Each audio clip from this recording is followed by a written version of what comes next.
So did you get any rain at your house? Nothing at my house. We're going to talk about rain and scattered showers tomorrow. Welcome here. It's 10 o'clock. Felicia and I are with you. We're going to get to Angela in a moment, but we have to bring in friend of the show, Rachel Krause, because she's got the best news of the day, and that is we found this missing girl tonight. Yes, for hours they searched for 2-year-old Jaylee Latson, and very good news earlier this evening around 8:30 or so. Jaylee able to be reunited with her family. Missing for 16 hours, just a toddler. She was reported missing at about 4 in the morning, just a diaper on, nothing else. And they actually released video, IMPD did, of a woman on doorbell camera video that was holding a girl and appeared to be asking, does anyone know whose child this is? Oh, wow.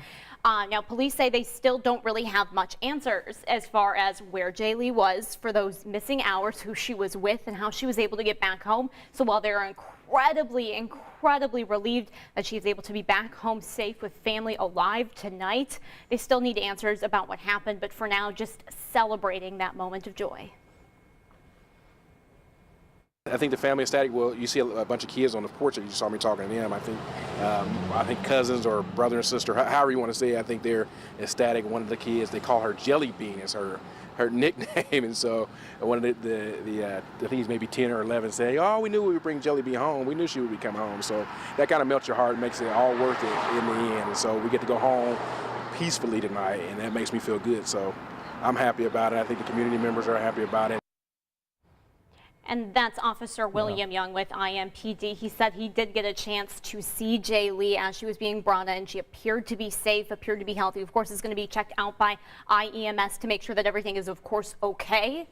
But now their investigation will continue. So they are still actually asking neighbors in the area to go through their doorbell camera video if they haven't had a chance to, if they were at work when this was all happening, because they really just don't have a lot of answers about what happened. You know? They're trying to piece the story together. Exactly. So many hours where she was missing. A lot of people have a lot of questions. Very, very busy area. Neighbors really concerned. But again, glad that she's home tonight. Absolutely.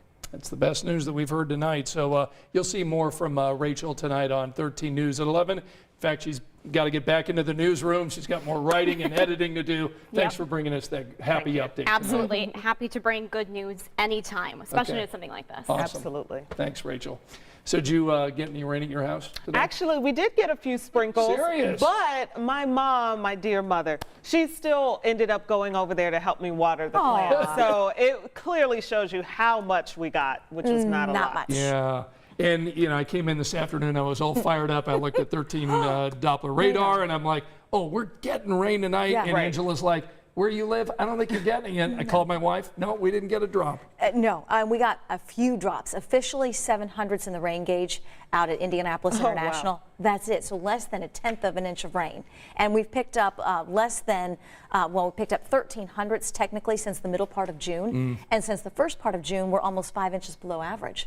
But it's still so humid out there. Like you think that it feels like it's going to rain. It feels like, it feels like we're there. Yeah, this map is actually going to be proof that you didn't get any rain at your house. Look how promising this looks. So these are rain totals that the radar estimated. And if you were across parts of Putnam County, Vigo, Southern Clay into Greene, that area picked up inch and a half. Good for them. Maybe 2 in a few places, but you can see how the color palette changes. Absolutely. And it comes about as far east as the city of Indianapolis or the near east side, and then nothing east and northeast today. So that sums up what we had today. There are still a few showers out there, mainly northwest of Indianapolis, and we're waiting on a cold front that's still developing several states away. So our rain chances aren't over, but I will tell you, over the next 24 hours, this is our best rain chance over the next 7 days. Seriously, that's it? That's it. So if you don't get much tomorrow, I'm afraid there's not much in the forecast.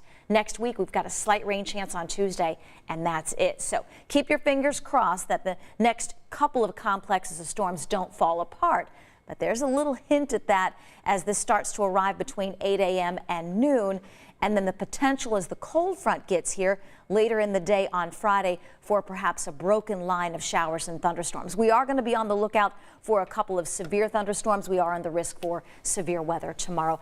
Big threat would be damaging winds. And Felicia, you mentioned just how humid it is. So there's enough moisture in the atmosphere that if you would get under a storm, it has the potential to produce a quick inch or two of rain. So I know we need it. We sometimes don't need it all at once. Right. So those are the weather issues for tomorrow. We need the rain. We're going to get a couple chances of a few showers and storms tomorrow. Just check the radar if you happen to have some outdoor plans. You got your mom on speed dial again to come back over in water? She's ready. She is just a saint. But I mean, what else are you going to do? Right. We are very dry. And coming up at 11, the new drought monitor is in, so we'll have a little more information on just how dry it is. Lots of the area abnormally dry, and we've seen an increase in the coverage of our moderate drought as well. So Do you lots guys to need cover. her to come to your house? Yes, yes. Felicia's mom, Let's please. schedule your mom. That's Anybody else? Yeah. Let's see, we've got Brenda in Kentucky saying, let's see, finally after the storms went through, now have been getting a wonderful slow rain. Oh, no, lucky. So, yeah, lucky for Brenda there in Kentucky. Tanya saying we need rain. Brittany from Centerville, Indiana tonight. Joyce saying only a few sprinkles in Versailles. It sounds like a lot of our friends here at 10 o'clock didn't get much. No, and it can be frustrating. This weather pattern is frustrating because it looks like, oh, we're going to get rain. And some areas do get a lot of rain, but not all of us. Right. And these complexes are very difficult to track and time. So if you've been one of the lucky ones to get rain this week, yay you. The rest of us, not so happy. Right. Fingers crossed. Hey, we want to talk about this story about toxic relationships. I saw this article and I just thought it was really interesting, and I really wanted to wait till Scott got back to the three of us were together because we need a man's perspective in this too, ladies. Okay. So the article was, are you in a toxic relationship with yourself? With yourself. With yourself. Right. So this comes from Stylist, and the headline says 6 key signs that you're in a toxic relationship with yourself and what you can do about it. So here are the signs that you, Felicia, Angela, or myself may be in a toxic relationship with ourselves. Okay. All right. You frequently talk down to yourself and criticize things that you do. You ignore your own boundaries. You struggle with self-care and putting your needs first. You engage in unhealthy coping strategies. You thrive on drama and chaos. You can be really hard on yourself and feel like nothing you do is good enough. Does that sound like any part of you? So what if you got like 3 out of 6? I would say. What if you're at a 2 out of 6? I would say 2 or 3 out of 6 at low levels. You're okay. I think we all have times where it's like, oh, Angela. Yes. You know, and it's not talking down to yourself. It's just like, oh, can anything go right today? Yeah. I'm a perfectionist, and when I make a mistake, I kick myself. I'm my own worst critic. Okay. Wait, didn't you say your dad had good advice for this, or was it your mom that had good advice? Dad was the one. You're right. I remember good advice. Yeah, Dad was the one who said you don't have to be the best, just do your best. See? Which was great. Dad, good advice. I was not a great student, and so that made me feel better about things. But Do you take that to heart now? I try. Okay. But if I make a mistake, I climb all over myself. Yeah. Nobody can beat me up more than I can.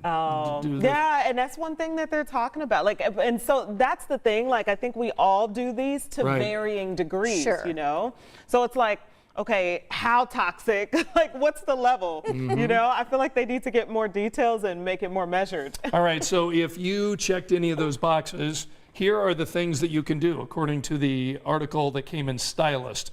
Don't dwell too much on the past, even if repairing the relationship will likely involve addressing past events. View yourself with compassion. Think, would I say this to a friend? That's a good one. That is a good That one. is a really such a good one. That's a good You one. would not do that, what you were saying to yourself, you know, being hard on yourself. You would not walk around telling someone else that. You wouldn't like, kick somebody else in the why newsroom. would you do that, silly? You know? Yeah. So that's a really good point for all of us. The third thing you can do, start therapy. You can journal your thoughts to start becoming aware of what and how you think. That's a good one, too. Practice healthy communication with the people around you. Hold yourself accountable and be patient. with yourself? So all of those tips are like its own separate TED Talk, like its own separate conference, 45-minute session Sure. that you need to sit down and unpack. So based on all of this, I don't feel like I'm in a toxic relationship with myself. Okay, good. So I'm There we feeling, go. I'm You're feeling a little What about better. you, Angela? I'm not either. You're not- Depends on the day. Most days, no. Yeah. You know, we're all guilty I would of a say few you're things. not. And are you in a toxic I don't know relationship all with of yourself? you, but I'd say you're good. Are you telling me I am not high drama and chaos? Is that what you're saying, Felicia? Okay, a little bit on the drama. So- Chaos, no. Have you diagnosed yourself now? after I would this? diagnose myself as not a toxic person. I would definitely do that. Yeah. But I do think that there's some, I like those tips that they're saying. So therapy, I've already been on a therapy journey. I think it's great. And for people who are thinking about therapy or afraid of therapy, I would say it's just there to give you tools to better process what's happening in your life. So think of it as like you're going to get tools or medicine for what's going on for people who are like not sure if they want to jump on that therapy boat. Kim says it all goes back to love your neighbor as yourself.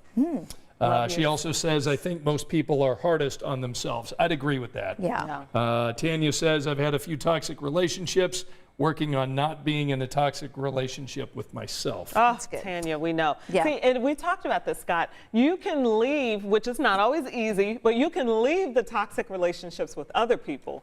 It can be hard. Sometimes. Yes. It can be Unless they're a hard. family member or someone that you work with, and then you're tied to that Well- person and in blood, or at least in the workspace. I've left some family members, Scott. Oh, really? You can leave anyone. It's not easy. You No. know, I'm not saying that there aren't roadblocks there, but you know, you can't leave you. So Right. you could argue that this is the most important relationship. It's true. Yes, I agree.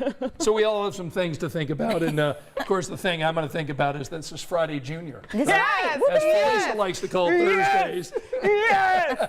Yes! Someone's excited. Somebody Yes! is excited about the weekend. Are you and off tomorrow? Is today your Friday? Is that why No, you're no, so I got excited? one more day, Okay. but then I am going to have some fun time this Okay, good. weekend. All right, all right. And she's hoping, like we all are, that we're going to get a little rain on the backyard. I got to call Mom again. Yeah, scattered showers and storms in the Friday forecast. I can't promise everybody gets wet. It's going to be very similar to the last few days where it's kind of hit and miss. But if you get a hit, you could quickly get another inch or two of rain. Yeah.